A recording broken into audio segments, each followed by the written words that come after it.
I'm joined in studio by sports psychologist Anne-Marie Kennedy, and also on the line we should have Dr. Lisa Cunningham, who is a medical doctor, and we're hoping to have Julie Davis, strength and conditioning coach. So we're hoping that we'll be able to rock and roll and get this panel up. Oh, brilliant. I'm seeing faces all over the place. This is fantastic. So the reason we pulled together this panel was, I feel, off the ball in particular, we spend a lot of time talking about sport. It's what we do here, and we talk a lot about, elite performance and what goes into creating the perfect athlete. But a lot of the time it is just opinion and conjecture, and I said to myself, why not speak to people who actually know what we're talking about and bring them in and let them know what they do. So like I said, Anne-Marie is a sports psychologist, Julie is a strength and conditioning coach, and Lisa Cunningham is a medical doctor. Anne-Marie, I'll start with you first of all, because you poor thing, you're in studio with me, so you're in the hot seat.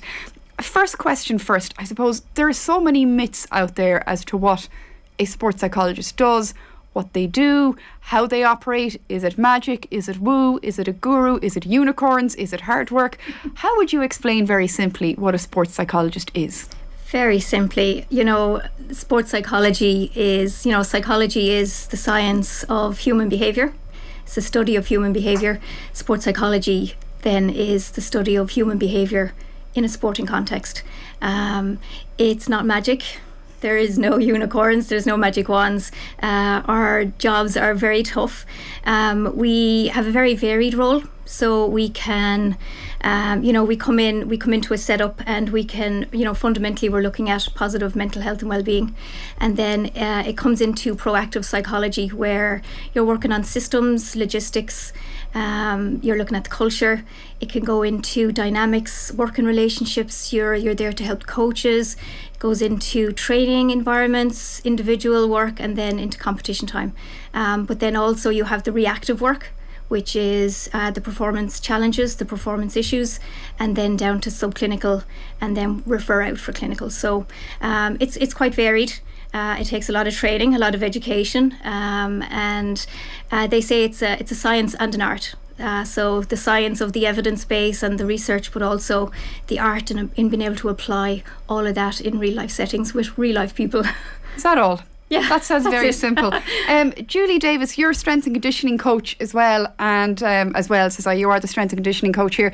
And I know you've a wide background of experience, and I know at the moment you work with the Armagh football team. And I feel out of all of us, maybe. Let's just throw the gender stereotypes out there. People might look at you and say, she's no S&C coach. Do you have to work harder to prove to people you know what you're doing? I'd like to say no, but probably in reality, at the start, yeah, of course. I suppose when you enter any field, you have to prove yourself. But S&C is definitely male dominated. Yeah, there's no doubt about that. But I suppose it's like anything. Once you prove how worthy you are of that role, I don't really think gender should be an issue with that. Once players have the respect for what you do, then whether you're male or female shouldn't really come into it. But I mean, it depends how much you want to talk about that part. Well, we don't have all day. I mean, we could start on that and not discuss any of the other facets, but I just feel perhaps out of everyone in this panel that, we think of strength and conditioning, and maybe this is my own biases coming through. I expect big muscle man lifting weights, can barely bring his arms into his side because he's lifting so many weights. And then, you're trying to convince people that it's not just about being strong, obviously, it's about being fast, it's about being agile, it's about, keeping ligaments and limbs strong and supple. And it's a lot of work. And I think that's the other aspect that people might miss, that I think people sometimes feel the local PT has the knowledge you have, and you've worked very hard to gain the expertise and knowledge you have. Look, I suppose as Anne-Marie said, it is a science, but it's an art form as well, and it's no different when it comes to training. Like my job is to create athletes that are ready to perform for the sport that they have chosen to do. And it's no disrespect to PTs out there, but there is a science behind it. There is an art form behind it, and the job as an S&C coach is to prepare an athlete for total athletic performance as well as the development of the athlete over a longer term. It's not just necessarily about how they look good in the mirror or, for their Instagram posts or anything like that. So, and there's various aspects that you have to take into consideration, like it's obviously strength, power, speed, conditioning, mobility. Then you have the load monitoring on top of that, plus recovery, regeneration, slightly going into nutrition, hydration. It's about managing all of that and making sure that not just one athlete, but maybe 50 athletes that you're working with are ready to perform on any given day.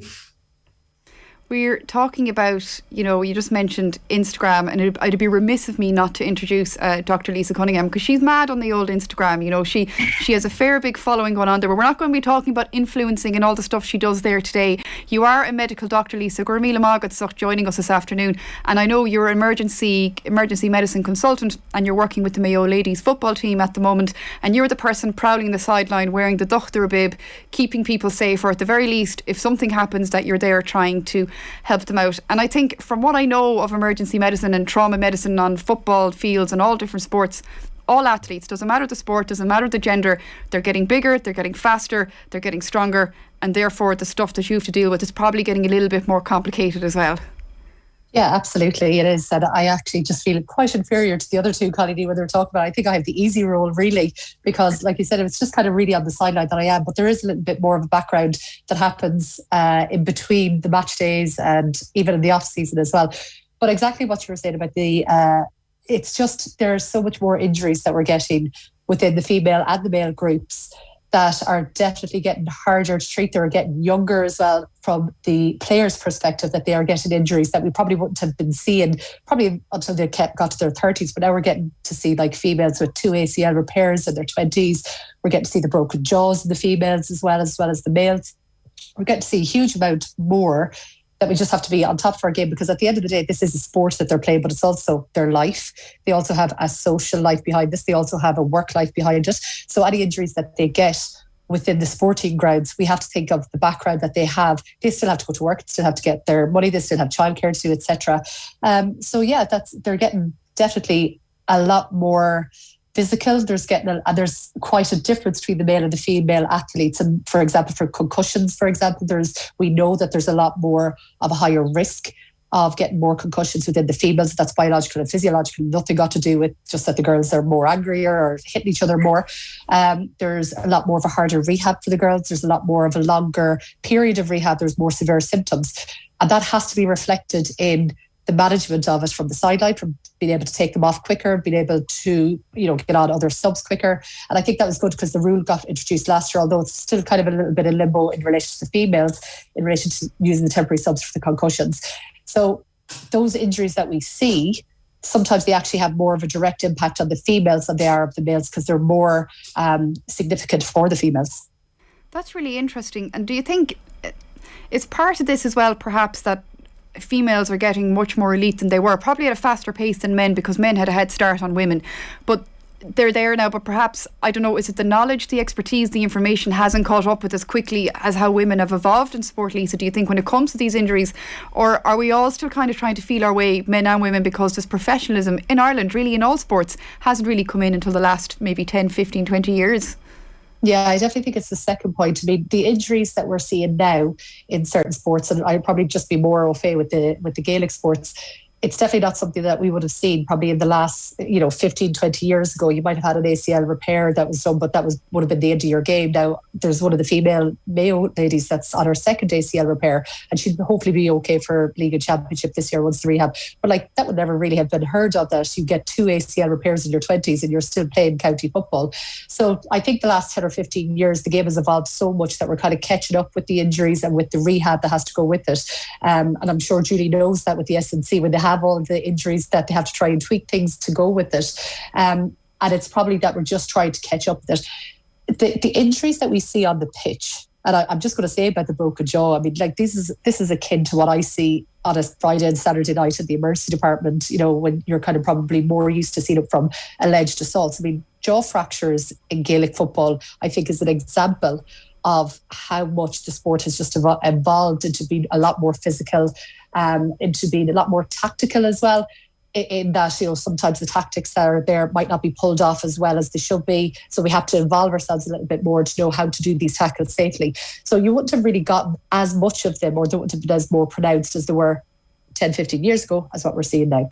I see Julie just nodding her head there, and I'm just thinking it probably makes your job complicated. Probably isn't the right word, Julie, but certainly it's probably, you have to go at it at a much deeper level now, because people are giving it so much more, especially at county level and in all sports, not just Gaelic games, because I know you've been involved in rugby and lots of other sports as well, but because we're all giving it that much more, the injuries and the potential for injury and the complications that can arise from that, it probably takes more time for you as well to dig into it and find out the best way to help to prehab and rehab these players.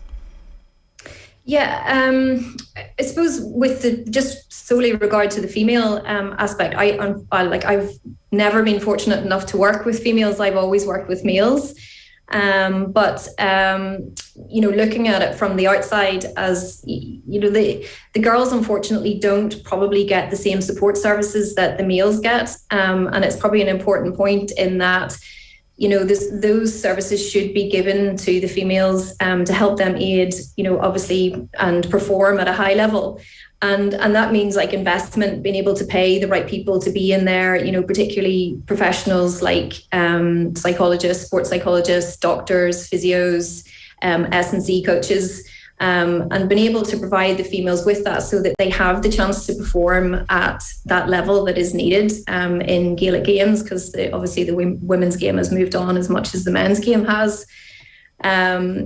So with my job in the male, obviously in the male sports side of it, there's obviously a bit more resources, so there is more professionals involved. And when it comes to sort of preventing injuries, a proper structured periodized training program is what is needed, firstly to help the athletes stay injury free and become more robust, because training is really about ultimately it's about performance, but before that then it's about training players and providing players with the tools that they become robust enough that they don't become injured, because all you're trying to do is prepare them for the sport that they're being asked to play. And the science behind it comes in when you're looking at training load monitoring, making sure that the athletes are strong enough and robust enough to play the game that they're being asked to play. And that's basically what it comes down to. That's a really interesting point that I want to pick up on there, Marie, just what Julie said about how lots of teams, aside from maybe the top ones, don't possibly have the budget or the know-how to be bringing in the Julies, the Lises, the U's to support these players, and especially women's teams. I've seen this in particular. You're told, because I've gotten these phone calls, oh, we need a sports psychologist in, we can't actually afford anyone, will you do it for mileage or will you just come in and give them a talk? That's not support.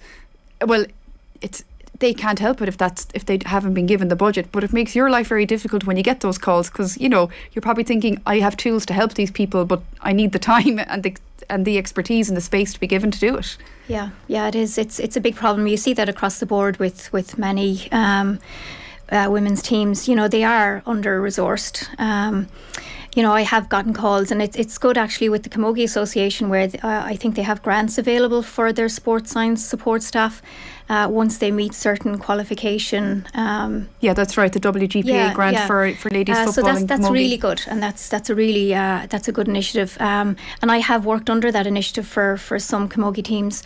I'm currently with the Wexford Camogie team at the moment. So what we do is we just talk about what's the best way to go in and give the work, do the service for the money that they have, really. But you can't expect any sort of support to come in and do one session, which you're asked for a lot. Once it's like with Julie, one S&C session isn't going to make your team robust or physically strong. So it's the very same with psychology. But it is improving. But obviously the teams that have the resources get the best services. And just to pick up as well on something Lisa brought up, for example, the breaking of the jaw. These are injuries that are probably common, thankfully isn't the right word, but they're becoming more prevalent in Gaelic games, actually in all sports, because they're getting stronger and fitter and faster. And then you're dealing with the psychological ramifications of that. And I think people don't give it enough time to think about the psychology of injury. They think bring in the Julies, bring in the physios, fix that person up and send them out to play. But we're learning now through experience and research as well, it's not always the case. You're usually the last person to know. Unfortunately, I've gone in, I've met up with teams to go on tour, and I've been told, oh, actually, this player broke her jaw and has had 6 teeth removed 3 months ago. And then they're wondering why she's nervous going into a tackle. Exactly. Yeah. So yeah, it does happen, unfortunately. But again, it's about the psychologist making the coaches, the physios, the doctors aware that we are there to help with that. That rehab is not just physical; it is a lot of psychological as well. I feel. Can I come in there actually? Yeah, go away, Lisa. I just want to ask you. No, that's actually a perfect point. I don't know whether that's the universe lining up to talk about that, but just for example, last year there's one of the Mayo girls, Maria Riley, had her jaw broken during, I think it was just the last part of the league against Dublin, and she had her 6 weeks off. She had a double fracture. Most of the jaw fractures that we see anyways is always a double fracture. She had her plates put in. She had her 6 weeks of her wired shut of her jaw. And throughout the whole 6 weeks, she still maintained her fitness, came back then in the early part of the championship and was playing. She came on in the semi-final against the team that broke her jaw. Now, I'm not a psychologist, but I like even chat with her beforehand, and I'm sure I've chatted to her so many times about this, and I'm sure she won't mind me saying it. Like, she had to get into a bit of a mind frame of going, I'm going on against a team that I had my jaw broken against, and accidental as it is, but I still have to get into a mindset that I have to go on against this team. And even when you think about it, and this is to look at the media aspect of it, her injury, which is quite a significant injury, is kind of in a more way played down in the media. One of the media outlets had spoken about her coming back after 6 weeks, after having her wired shut jaw, which is a dreaded concern for a daughter of a butcher. That's how it was described. Now, her male counterpart, which we know had a jaw broken as well in the semi-final, if you look up the media outlets about that, you hear about horrific double fracture sustained by this guy, and you're going, wait a minute, like, think about the two of them, the psychological aspect that she had to go through for that 6 weeks between league and championship, wires shut, maintain her strength and conditioning, maintain her fitness, come back into it. Like you said, the medical part of it, I find that the easiest part. We know what to do. It's medical. Go do this. But trying to get into her mind frame and get her through those 6 weeks and then have to get her back onto a pitch psychologically, there's not even a word about that. And I think that's a huge downfall. I think this is actually something I'm going to get back on to Tommy Rooney about. He hosts the football pod with Paddy Andrews, and Paddy had his jaw broken as well a few years ago, if I remember correctly. So we might get Tommy to ask Paddy how much minding he got when his jaw was broken and what the headlines were like. And Paddy will deny reading any headline, I'm sure, but it'll be very interesting to hear. But Marie, I could see you nodding there thinking yes. This is an aspect that I think it doesn't matter the sport, because we'll talk about this later. You deal with sport, with other sports as well. You've travelled the world doing sports psychology. It's probably something we haven't given thought to. Is it enough thought to? Oh yeah, 100%. It's definitely an area that could be improved on. And I mean, there are performance gains in psychologically working with the doctors and the physios in terms of that rehab piece. Because Lisa's right. An injury like that is nearly a trauma. Oh, absolutely. Yeah, and players, and especially having to go back out into that environment again, it is psychologically challenging, and if there's no support there for them, that's neglect, really. When you think about it, yeah, whether it's intentional, it isn't intentional, but it's something now that we know a bit more about it, we probably should be providing a bit more support for it. And I think, Julie, you're probably in a good position, because I find players, they speak to the S&C coaches and physiotherapists perhaps in a way that sports psychologists would love. They would talk to us, but they tend to run away from us, but they run to the physio table and the S&C coach, and they're talking about their gains, or they're talking about twinges and this, that and the other, but underneath is the current of, this is what I really want to talk about. Yeah, I mean, I suppose I'm pretty much in a privileged position with my job in that, I get the most exposure to the players, whether it's in the gym or, pre-training, post-training. I see them obviously pretty much every day, depending on the phase of the season. So you do get a lot of conversations that maybe coaches wouldn't be privy to, or even, doctors or physios, because of the amount of time you spend with them. So part of my job, without obviously break in any confidential conversations, stuff like that, is being able to relay that back to coaches or sports psychologists or people within the team that you're working with, like in the backroom team, you know, because you do hear all sorts. And when you know the players a little better, they're inclined to open up to you a bit more. And like you say, you get to the underlying issue of why maybe they're not performing, or, you know, if you're working with an injured player like that sort of trauma response, have they not got over it yet? Like what sort of needs to be addressed? So it is pretty, you know, you are in a privileged situation there. And not only are you in a privileged situation, but I feel that, you know, these athletes, it doesn't matter the sport, they're very young and they're getting younger as well, Julie. And, you know, sometimes I feel maybe people involved in sports science, we know so much, but you're trying to actually change the language and feed it to a young person in a way they understand, that's going to help them and promote their welfare and promote their playing experience and expertise. And that's a bridge that we all have to learn to walk as well, probably S&C more so. Yeah, I mean, like, we have players that are still at school on our senior panel, you know, and like they're 17, and you forget, just because they're in a high performance environment, they're still essentially kids, you know, they're not yet adults. So you do have to, I mean, you're in a position where you can help to shape their mind frame. You know, there is the saying, like, better people make better athletes.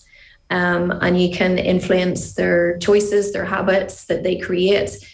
So yeah, like, I mean, there's a whole lot more than just like helping them lift weights, basically, you know. And, what, you mean to tell me you don't just stand around standing over the weights and counting 20 reps, no? No, not quite. I think people might be interested, we'll get this answer off all of you, but I think, Julie, people might be interested to find out what attracted you to S&C in the first day. Like, what as a teenager when you were in school made you decide, I'm going to go this path for my career? There was probably a couple of things. I was a 400 metre hurdler myself, so I was an athlete, performed at a high level. So I grew up in a high performance environment from when I was, probably 12 or 13, really. So unfortunately, I had a career-ending injury. So for me, the natural path was, well, if I can't train myself, then I'll help other people train. And when I qualified back in 2004, there was no such thing as rehab, prehab, structured S&C programs, particularly in athletics at the time. Track and field, it was basically your coach and your physio, and that was it. And with my injury, it probably could have been prevented, but it wasn't. And for me, it resulted in, you know, a career ending. So I thought, well, I'd like to help people that are in that situation, because for me, there was a gap that needed to be bridged between basically your coach and your physio, or whatever it was. S&C was really only starting to be formed then, particularly in the Northern Hemisphere. Southern Hemisphere was a little bit different, but particularly in the Northern Hemisphere. So I went and studied sports science and decided that obviously being a female, it was going to be a harder route. So I went and did sports massage and thought, right, well, that could be my way in. And I worked my way up. I was lucky enough to get a chance I worked with Ulster Rugby while I was doing sports massage. And my interest was really to get into the S&C side of it, because I wanted to train teams. And through my connections, my brother played rugby. He played for Ulster. So I was able to sort of get in at the bottom and watch the trainers and, you know, work with the physios, like talk to the doctors, that sort of thing, see what was going on. And then I got my opportunity to go to New Zealand and work in a rugby academy over there. So that was how, like, it sort of started for me. Gaelic football is another story. I didn't grow up with it. I obviously, being in the north, the school that you go to dictates the sort of sport you play and sports that you're involved in. So my first game back in 2002 was my first Gaelic football game, and I think it was the Armagh Tyrone replay. What a game to start. Yeah. I thought, what have I walked into? These people are all nuts. So it was an interesting baptism of fire, shall we say, of my introduction to Gaelic football. And then after that, it's I got that opportunity through John McCluskey, who I trained with when athletics, and Armagh went on to win the All Ireland in 2002. And like I was basically just doing rubs and filling water bottles at the time, and thought this was great. Hadn't a clue what was going on, and they kept winning, and I was like, "Oh, that's brilliant! Oh, this is how it goes." Yeah, and then when we actually got to the final, I was like, "Oh, what? So you never won it before?" And they were like, "No." Oh my gosh! Sorry, Judy. I think that's a fantastic introduction to Gaelic football, and you've stayed with it since. I know, and I give my right arm to be in another All Ireland final, to be honest. But well, look, at the year is young yet, Julie. I mean, you've just given us a whistle stop tour there, and then you ended up going to Kildare with Ciara McGeady. Is that right? That's right, yeah. I worked in Cavan before that. So I went to Cavan for a year. That was probably my first solo project within Gaelic football. I went there with Paul Grimley. And then when Kieran retired and got the Kildare job, he asked me to go there with him. And then we spent 6 seasons there, I think it was. And then back to Armagh. So I sort of come full circle. I started there in 2002 when I was at university. And as I said, filling water bottles, doing rubs, to being in charge of their whole athletic development program. So my job's not just with the senior football team, it's with underage right up to senior. So we have a great team that work with us, and we decided that we would put S&C right from our academy program right up until the seniors. So basically that's what my job entails in Armagh now. Well, look, we're going to hold everyone's thoughts there for a minute. We do have to take a very short break. Everyone do stay with us. We'll have more from this panel in a few minutes. Fáilte Dash to Off the Ball, Nullig Naman special. Máire Treasa sitting with you here until 7 o'clock this evening. We're in the middle of our high performance panel. We have Anne-Marie Kennedy, sports psychologist, Julie Davis, S&C coach, and Dr. Lisa Cunningham, medical doctor, here with us, just going through some of the stories they have, some of the highs and lows and challenges. We've just heard there from Julie speaking about the high of joining Armagh in 2002, filling their water bottles, thinking that this is how Gaelic football always went with Armagh. You're always winning things, and we were just thinking how glorious that would be. But in fairness, Anne-Marie, no more than Julie, you've traversed the country and the world actually with sports psychology, but you've had your fair few good days as well. And I think I could be, projecting my own thoughts on you here, but I think possibly one of those highlights might be the years you spent with Jim Gavin in Dublin. Oh, listen, I might write a book about it. It'd be a good book. I think no more. The first thing for first chapter is when did Cluxton quit and why, and then once we get through that. But tell us, that must have been just an amazing. I could see Julie's eyes light up. I saw yours light up now as well, thinking about those days. Oh yeah. Absolutely incredible.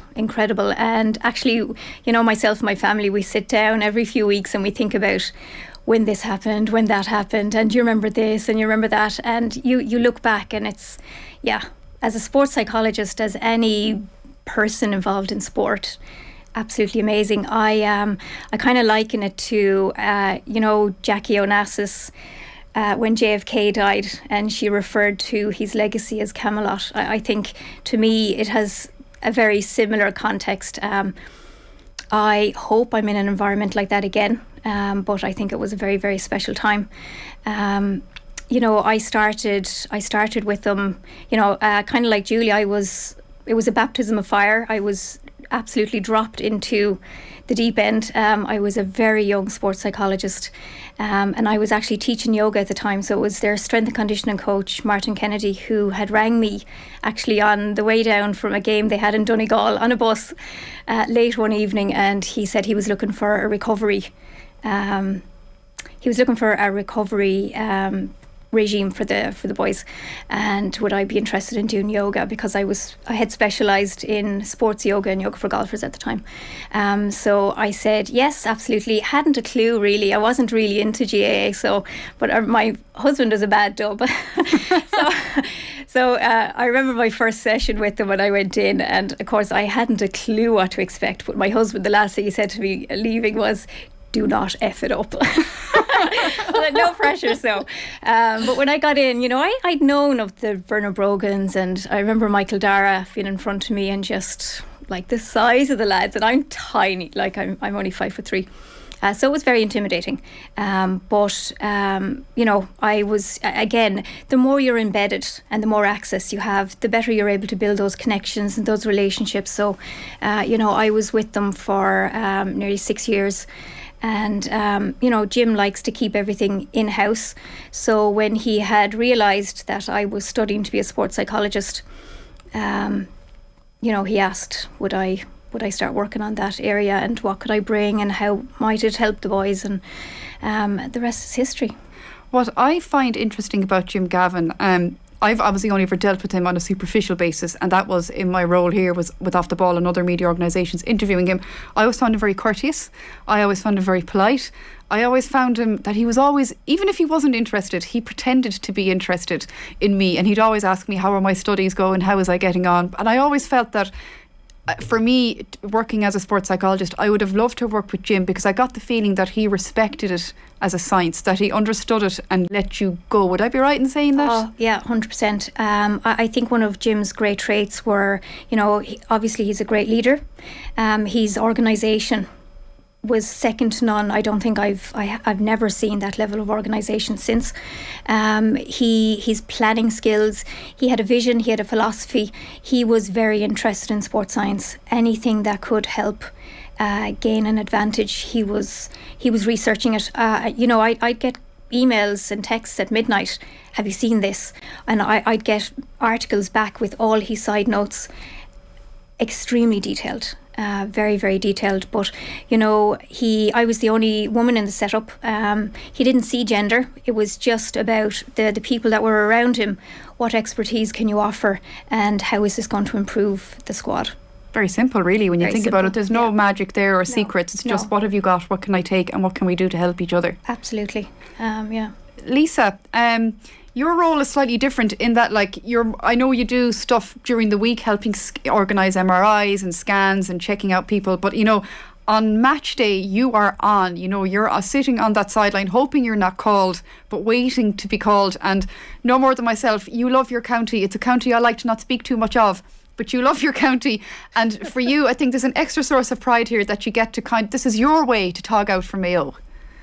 Yeah, absolutely. And Marie, if you've any free sessions coming up there for the PTSD that you caused me as a Mayo fan during your years with Dublin, I'd be most grateful. But no, I grew up absolutely in such a Gaelic household, between my dad being from Mayo, mum being from Galway, and such rivalry in a friendly way. And one of my first big matches was Galway and Kildare in Croke Park in 98 in the final. And I think that's where I got my little bite for the buzz that Gaelic gives you. It was never really as much encouraged for me as a sport really to go through, which is definitely a little bit of a regret. You don't have too many regrets, but I would have loved to give it a little bit of a lash anyways. But I think going through it, then I went into medicine, and then went into emergency medicine, so all the acute stuff, and then in that came into pre-hospital emergency medicine, but also in the side I would do the Order of Malta, which is kind of the local volunteering first aid organisation, where you got to sit on the sidelines for the football matches, the boxing matches, the rugby duties and all that. So, I was able to get to matches as a fan, but also get to matches and do kind of the sports first aid, I suppose. Then it kind of did grow a little bit more than last year when Michael Moyles invited me on to the Mayo Ladies. And I'll never forget that phone call, because I was prepped that it was coming. And I was so excited, absolutely so excited. I'll never forget where I was at the airbase when I had it, and, just trying to be cool and calm, going, yes, Michael, yeah, that would be absolutely wonderful. But getting off the phone and just dancing around the place going, I can't believe that I'm even involved in this. And it's just been such a huge pride to be with the girls. And the first thing I noticed last year in April, that's what I got to be able to do, but I was in London still doing the last part of my fellowship. So I wasn't actually able to get kind of over and back for the first part until July, when I was really home for good. That was when the end date was for me over there. One of my first football matches was against Donegal, Mayo Donegal, up in Donegal, of Ballybuffet, and one of the girls split her head open, absolutely split her head open. And I was like, yeah, grand, okay, cool, I'll give it we'll do our bits and pieces, which is my local bread and butter. This is exactly what I do on a daily basis. And the girls were so appreciative of it, and Michael was so, and I was kind of going, well, what did you do beforehand? And said, well, they'd have to go down to the emergency department in Sligo and wait and try and get it.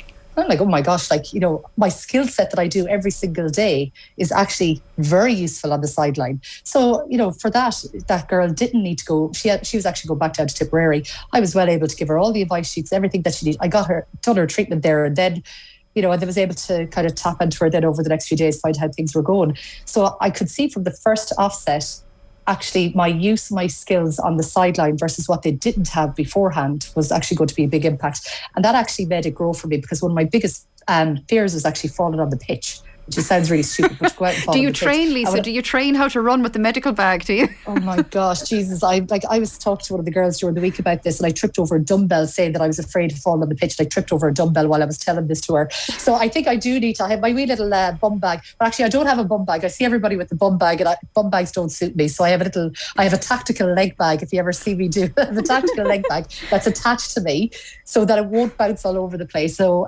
maybe I should train a little bit more to do that and to be able to run out. I think that fear was actually overcome then by actually knowing that my skill that I actually was able to do, which is my absolute basics that I do every day in the emergency department, actually knowing that I can do my job.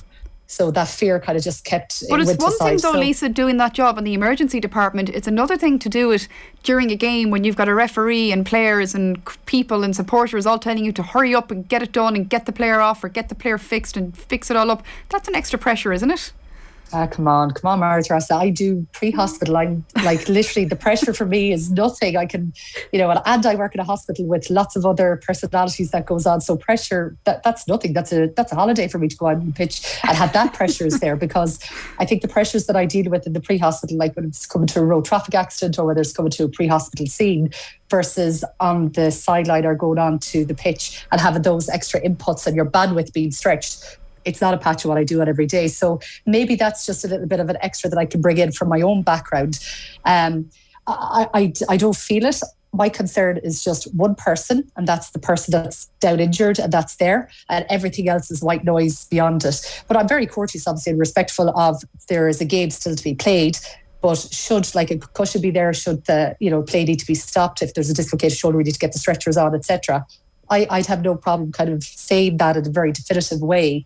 And I'm sure it will be respected by the people and the players that will be there, and if it's the other team or the sidelines, because at the end of the day, it's the players' safety and welfare that we're all there for as well. And it does supersede everything.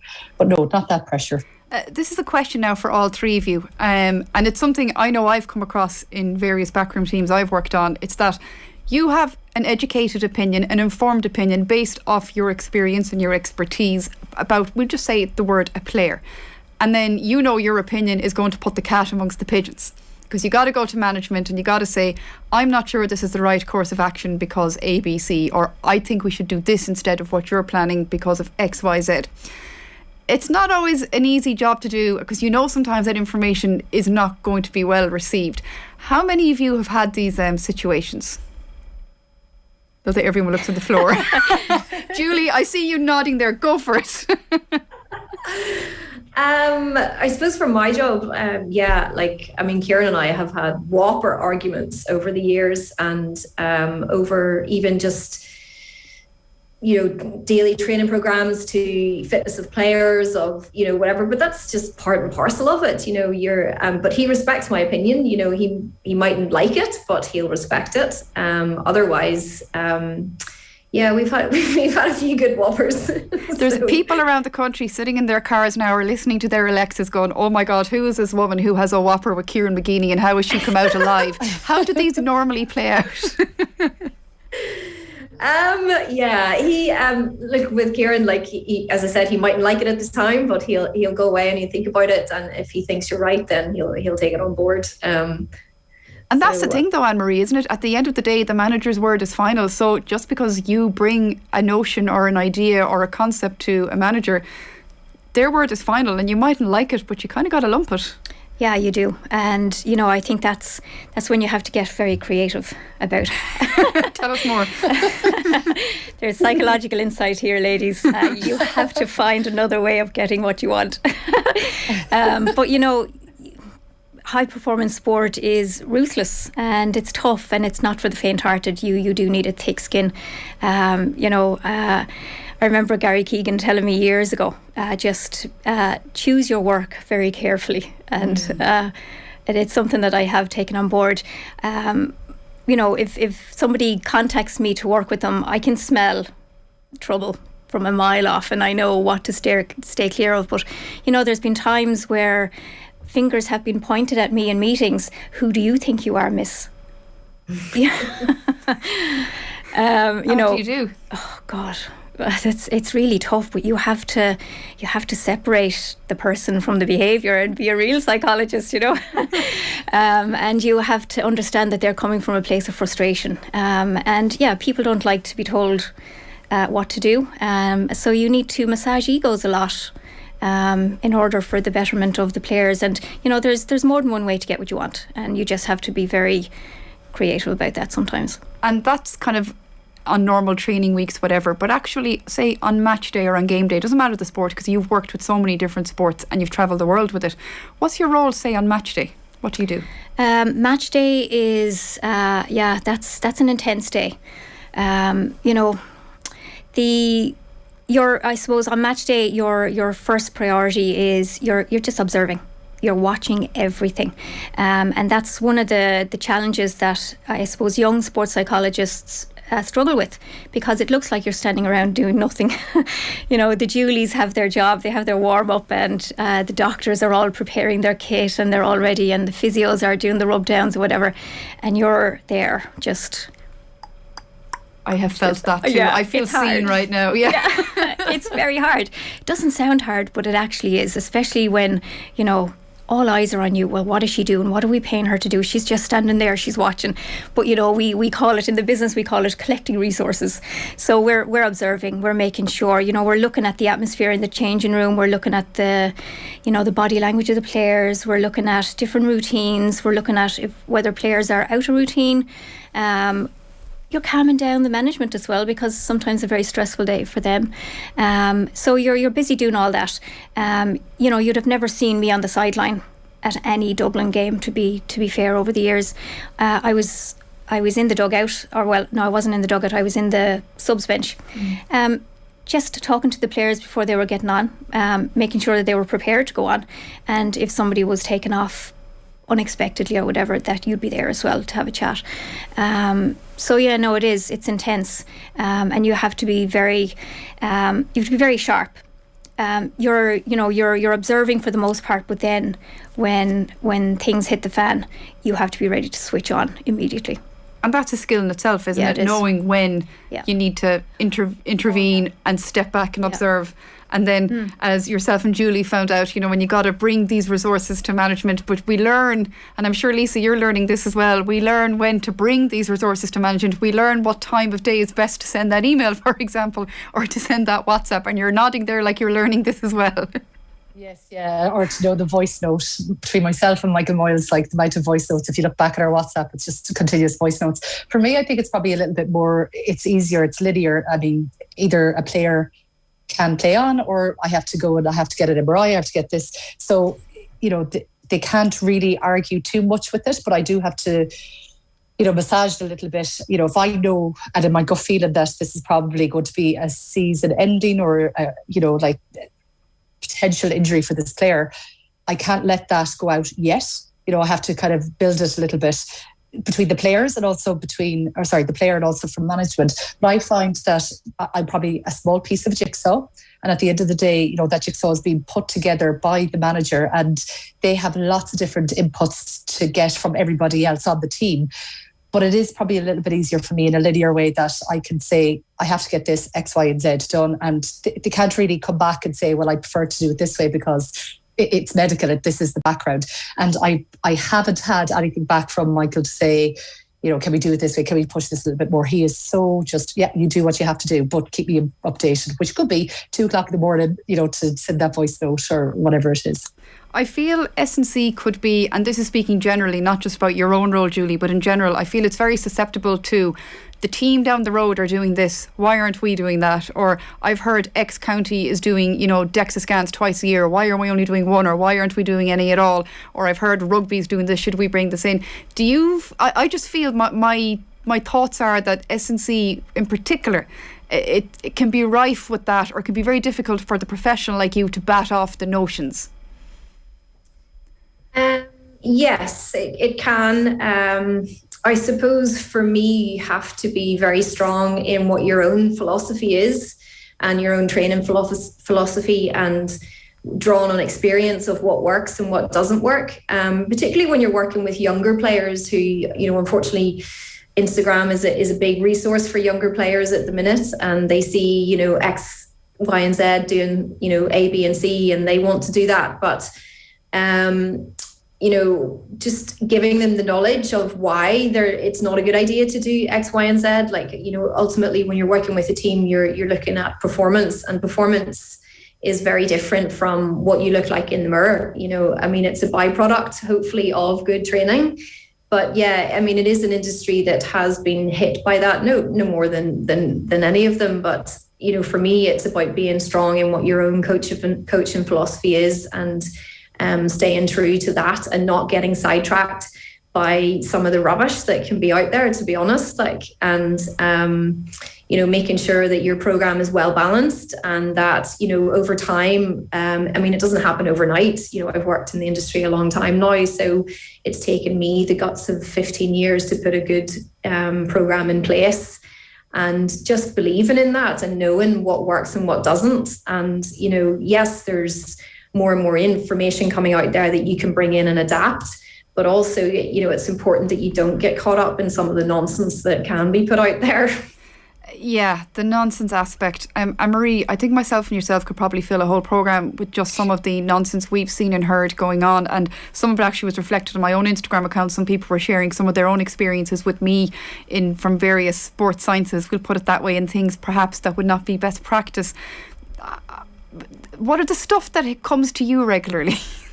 How long do we have? You have 2 minutes. Listen, you hear it all.